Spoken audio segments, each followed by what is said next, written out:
dans une contrée lointaine et sauvage, sur la plage en face des vagues, tu as bâti de tes propres mains un petit paradis terrestre.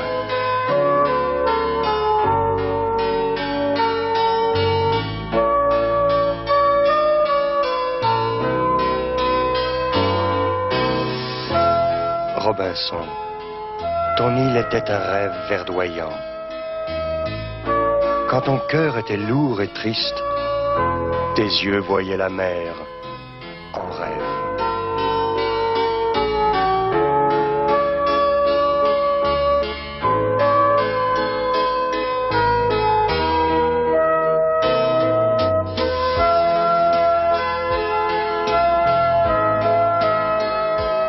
Si le temps oublie Robinson, nous, on ne l'oublie pas. Aujourd'hui, tous les enfants rêvent d'être Robinson.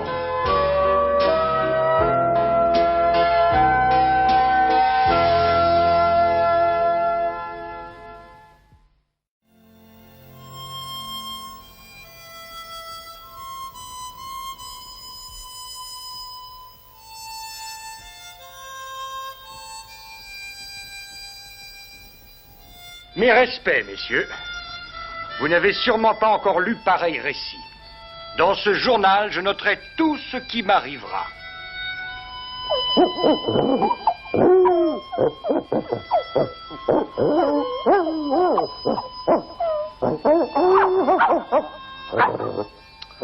Couchez!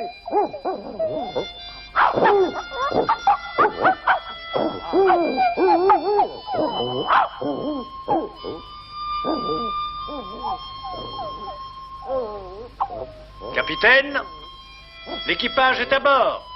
Rapportez-nous de bonnes marchandises. Et surtout, ne faites pas naufrage, monsieur Robinson. N'ayez aucune crainte, messieurs. Nous nous reverrons bientôt. Paddy, on s'en va.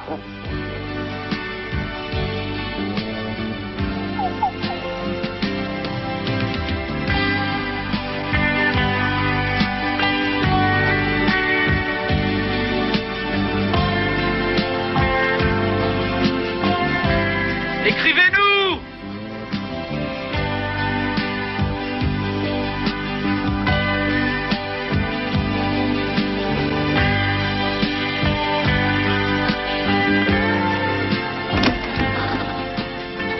À ta place, Paddy.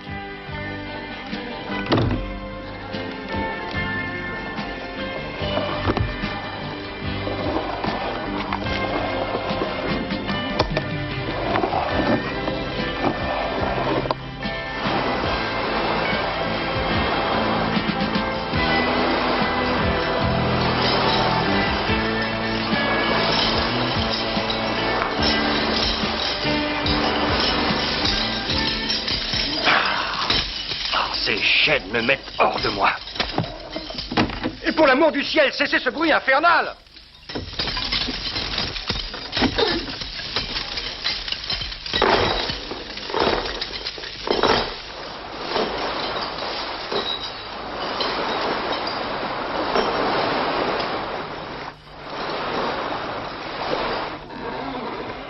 Si jamais ce récit d'aventure extraordinaire de par le monde a mérité d'être connu auprès du public, alors, c'est l'opinion de l'auteur, ces souvenirs valent la peine d'être couchés sur le papier. Viens ici.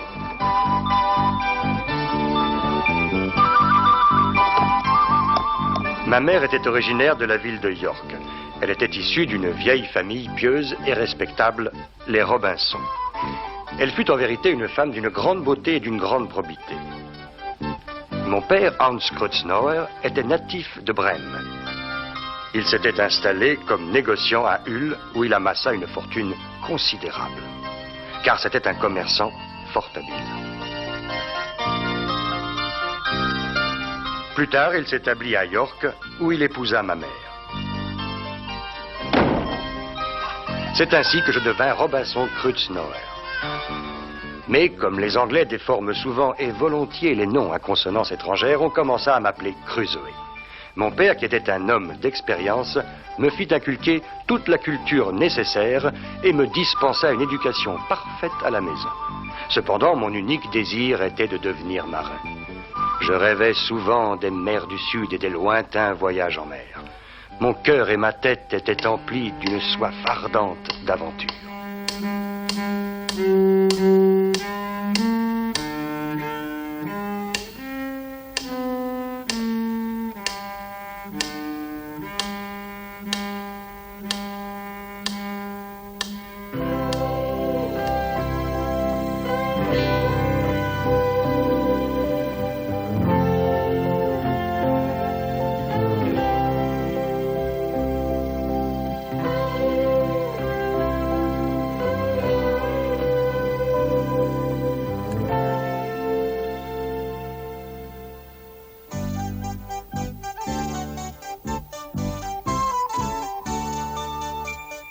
Un matin, mon père me fit venir dans sa chambre et me parla avec insistance. « Mon cher fils, tu appartiens à la classe moyenne, laquelle est la meilleure qui soit, dans la mesure où c'est celle qui apporte le plus de bonheur aux hommes sur cette terre. Les gens issus de notre catégorie sociale sont en général épargnés des maladies, des misères du corps et de l'âme. Ce qui n'est pas le cas de ceux qui s'adonnent à la débauche ou à une vie lascive. N'oublions pas non plus ceux qui sont usés avant l'âge par un travail épuisant, la misère, les privations et la faim. Ces gens-là contractent toutes sortes de maladies, suite logique à leur genre de vie, et ils sont sans cesse tourmentés par une conduite irrégulière et désordonnée, conduite qui les prive à jamais du repos de leur corps et de la paix de leur âme.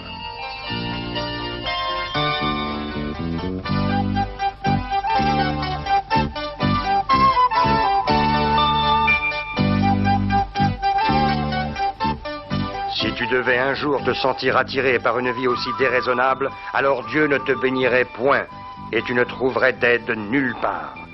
Tu serais le plus misérable d'entre les misérables. » Mais je ne tins aucun compte des propos de mon père. Le 1er septembre 1651, j'embarquai sur un vaisseau pour quitter mon York natal en direction de Londres.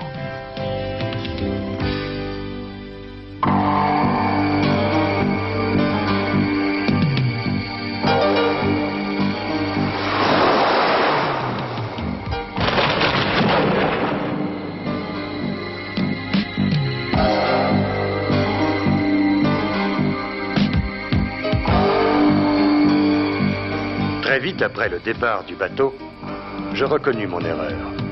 Quelle folie d'avoir quitté la sécurité de la maison paternelle.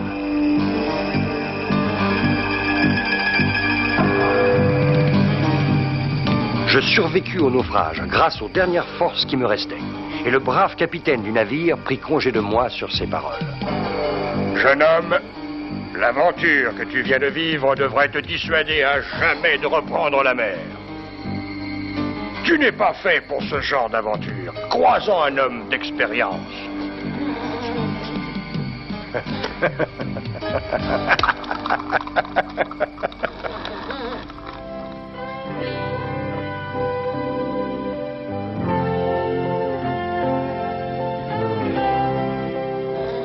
Mais où va cet âne?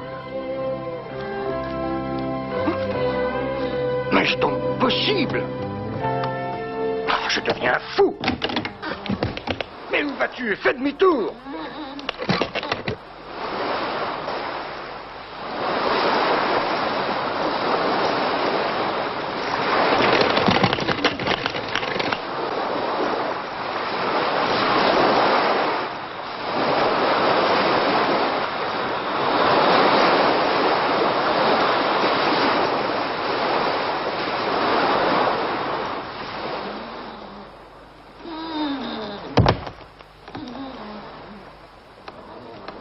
Badi, donne-moi mon encrier.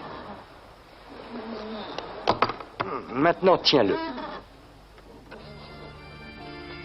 Après une lutte acharnée contre les éléments déchaînés, je suis arrivé à terre sain et sauf sur la côte de Winterton-Ness. J'aurais pu me rendre directement à la maison paternelle, Mais j'avais un peu d'argent en poche et je choisis d'abord de passer par Londres. Et de nouveau, la fatalité me fit séjourner dans cette ville plus longtemps que je ne l'avais prévu au départ. J'y fis justement la connaissance d'un capitaine de navire qui revenait d'un voyage en Guinée où il avait fait de bonnes affaires et réalisé d'importants bénéfices. J'eus la chance de lui plaire tout de suite, puisqu'il me proposa de devenir son compagnon, son convive. J'ai accepté sa proposition avec joie et j'ai commencé très vite à réaliser quels avantages cette situation pourrait me procurer. Mon bienfaiteur, le capitaine, était un homme d'honneur et de grande droiture. Il me fit pénétrer dans les hautes sphères de la société londonienne. Je fus vite conquis par sa personnalité, si bien que très vite nous fûmes amis.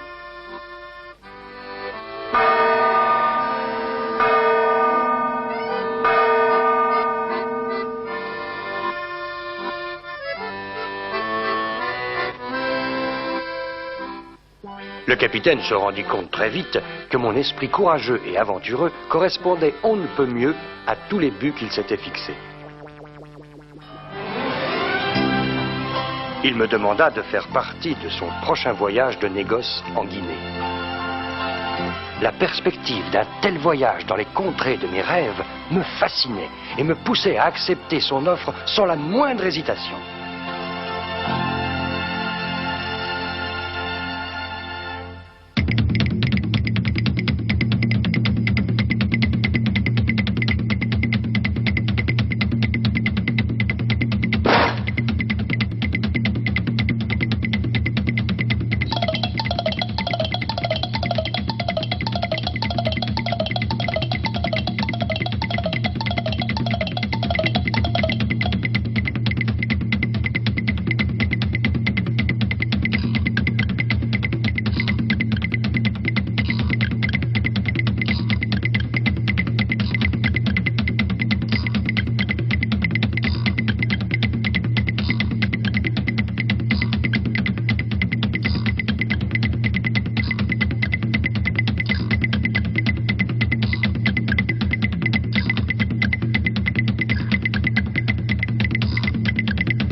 Grâce à mon ami le capitaine, ce voyage me rapporta très exactement 5 livres et 9 onces d'or.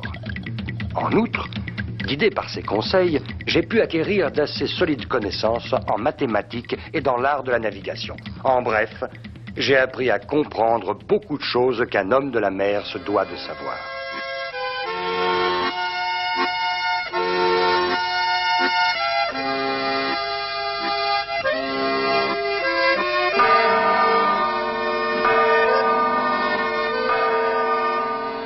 Après ce voyage réussi, le capitaine s'adonna comme d'habitude à ses occupations commerciales. Et je remerciais le ciel tous les jours de m'avoir envoyé un homme d'aussi bons conseils et d'une aussi grande expérience.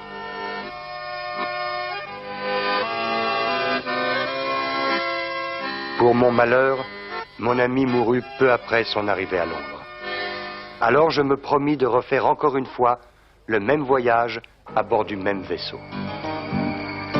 Mais au cours du voyage, il nous arriva une aventure effroyable. Au large des îles Canaries, nous fûmes surpris par un flibustier turc de Salé. Il nous prit en chasse, toute voile dehors. Nous avons aussitôt hissé toutes celles que nos mâts pouvaient porter. Mais les pirates avaient un avantage très net sur nous. Il ne nous restait plus qu'à tout mettre en place pour le combat. Nous disposions de 12 canons, alors que ces fripouilles de pirates en avaient 6 de plus. L'ennemi nous aborda par l'entrepont, et 60 de ses hommes envahirent notre vaisseau. Nous avons attaqué immédiatement, avec nos mousquets, poignards, pistolets et sabres. Nous les avons repoussés 2 fois. Pendant la bataille, nos hommes d'équipage ont fait preuve d'un courage extraordinaire. Mais en vain, la supériorité de l'ennemi était écrasante. Notre navire n'était plus en état de reprendre la mer. Alors nous nous sommes rendus. Nous avons été faits prisonniers et traînés jusqu'à Salais, un des ports qui appartenait aux morts. Le traitement que j'ai subi là-bas n'était pas aussi mauvais que je le craignais. Comme j'étais jeune et alerte et que je paraissais convenable, le capitaine du vaisseau pirate me prit à son service personnel et fit de moi son esclave. C'est de cette manière malencontreuse que mon voyage s'est terminé, voyage que j'avais tant attendu.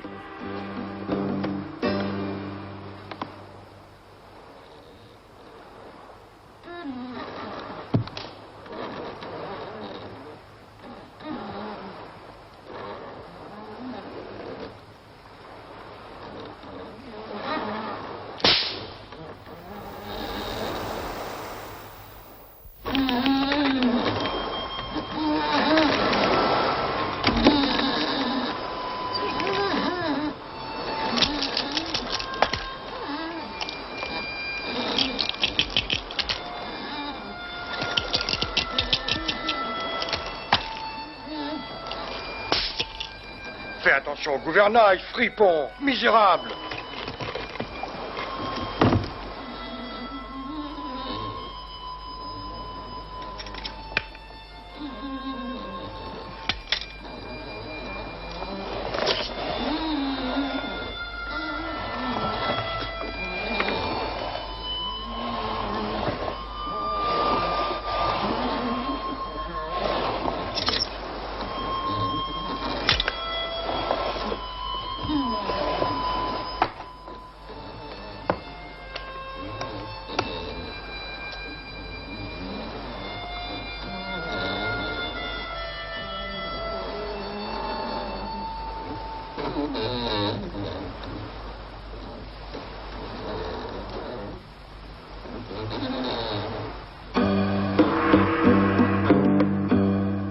Après m'avoir pris à son service, mon maître me conduisit chez lui et me confia la garde de sa maison et de son épouse.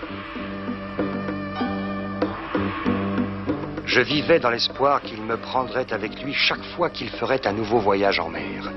Mais chaque fois qu'il partait, il me laissait chez lui pour que je m'occupe de son jardin et que je m'acquitte du travail habituel d'esclave dans sa maison.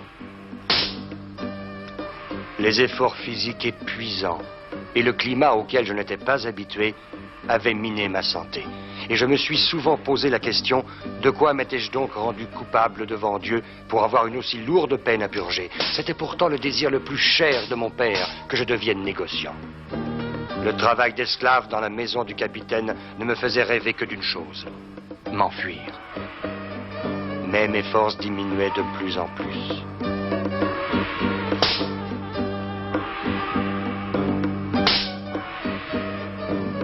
Après 5 années entières d'esclavage, l'occasion se présenta enfin.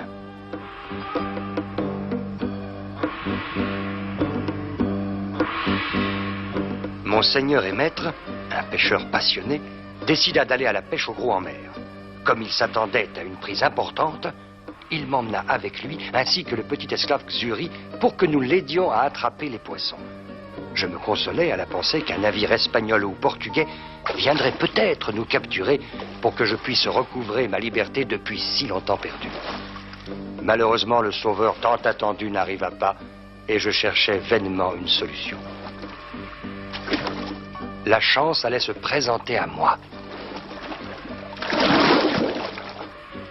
Je m'emparai de l'arme du mort et je la braquai sur lui, en lui disant « Mort impie et cruel, si tu t'approches, je te loge une balle dans la tête. » Sur quoi le capitaine n'a pas insisté.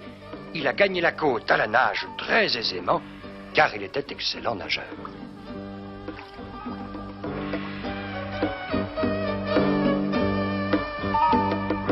Après que le mort eut disparu de notre vue, je me suis retourné vers le jeune garçon et je lui ai dit « Xuri, si tu acceptes de me rester fidèle, je ferai de toi un homme à part entière.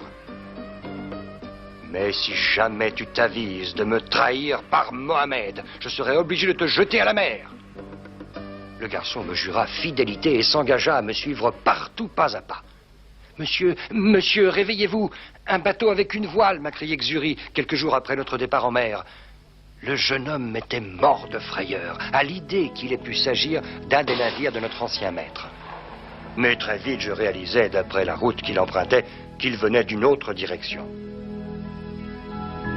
Je me suis réjoui et j'ai alors offert tout ce que je possédais au capitaine pour m'avoir sauvé la vie. En bon chrétien qu'il était, il me racheta mon bateau ainsi que le jeune Xuri, après m'avoir promis de lui rendre la liberté au bout de 10 ans, au cas où celui-ci désirerait recevoir le baptême et devenir chrétien. Je possédais plus de 200 ducats d'or. Muni de cet avoir, je suis descendu à terre au Brésil. J'ai tout de suite obtenu une sorte d'acte de naturalisation et ensuite j'ai acheté autant de terre que mon capital me le permettait. Malheureusement, je m'étais lancé dans une activité tout à fait contraire à ma nature. Il s'agissait d'un travail que j'exerçais de mes propres mains. Et je n'avais personne avec qui m'entretenir, si ce n'est de temps en temps quelques voisins. Je leur racontais mes aventures et je leur expliquais combien il était facile en Guinée de troquer des objets de peu de valeur contre de l'or, mais aussi contre des noirs en grande quantité pour un travail d'esclave. Mes voisins ont pris mes propos en considération et m'ont fait part de leur vœu d'affréter un bateau pour aller en Guinée. J'ai accepté la responsabilité du bateau, en échange de quoi ils m'ont promis de bien surveiller mes plantations. Ainsi, j'embarquai sur notre navire le 1er septembre 1659. 8 années s'étaient écoulées depuis le jour où j'avais quitté la maison paternelle.